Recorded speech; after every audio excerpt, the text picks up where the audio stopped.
తాతయ్య గారు ఇప్పుడు ఎలా ఉంది ఇప్పుడు రుషికొండ రాజకీయం నడుస్తుంది అటు చూస్తే జగన్మోహన్ రెడ్డి గారు రుషికొండ మీద భవనాలు ఏదైతే ఉందో ఎంత ప్రభుత్వ భవనాలేనో ప్రభుత్వం కోసం కట్టినాయి కదా అని చెప్పేసి అంటున్నారు. ఇటు చూస్తేనే తన సొంతాన్ని కట్టినారని చెప్పేసి టీడీపీ పార్టీ వాళ్ళు అంటున్నారు. అవునండి.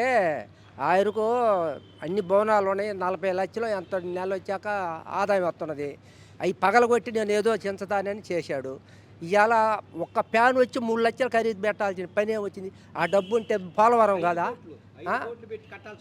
5 కోట్లు కాదు, 450 కోట్లు పెట్టి కట్టాల్సిన అవసరం ఏముంది? అవి ఉంటే పోలవరం కాకపోయిందా?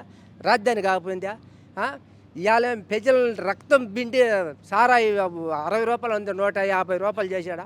ఎంతమంది తాలిబుడ్లు దించాడు? ఆయన చేసేవాడేనా? ప్రజల గురించి ఎప్పుడన్నా అసెంబ్లీలో ఒక ఎమ్మెల్యే కానీ ఒక ఎంపీ కానీ మాట్లాడారా చెప్పు? ఇవాళ గెలిచి గెలవం తలికే ఈవీఎంలు తప్పు, అవి తప్పు, ఈ తప్పు. నువ్వు గెలిచినప్పుడు అది గొప్ప. మరి ఈఎంలు మోసం జరిగినాయి అంటున్నాడు తాతయ్య. మోసం ఆయాలు జరగాలి. మోసం ఆయాలు నువ్వు గెలిస్తే మోసం జరిగినట్టే కదా, ఇవాళ మోసం జరిగినట్టే. ఆయాలు కానీ మోసం అయితే ఇవాళ మోసం అయినట్టే. ఆయాల మోసం లేనప్పుడు ఇవాళ మోసం ఎట్లా ఉంటుంది? ప్రజలు నీకు ఎందుకు గుణపాఠం చేశారంటే బయటకు వస్తే రోడ్డు మీద కేసులు పెట్టి లోపల వేసావు.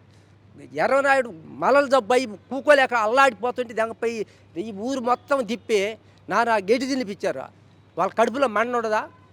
నువ్వు చేసినవన్నీ మంచిదా? 760 మంది మీద కేసులు పెట్టేవాడు. ఏం తప్పు? ఒక్క తప్పు అన్న చేసి నువ్వు ఏమైనా నిరూపించావా? చంద్రబాబు నాయుడు 53 రోజులు జైల్లో పెట్టావు. ఒక్కటనే నిరూపించావా? మరి పోలవరం ఇప్పుడు దాదాపు 72-80% మా పూర్తి అయిపోయింది.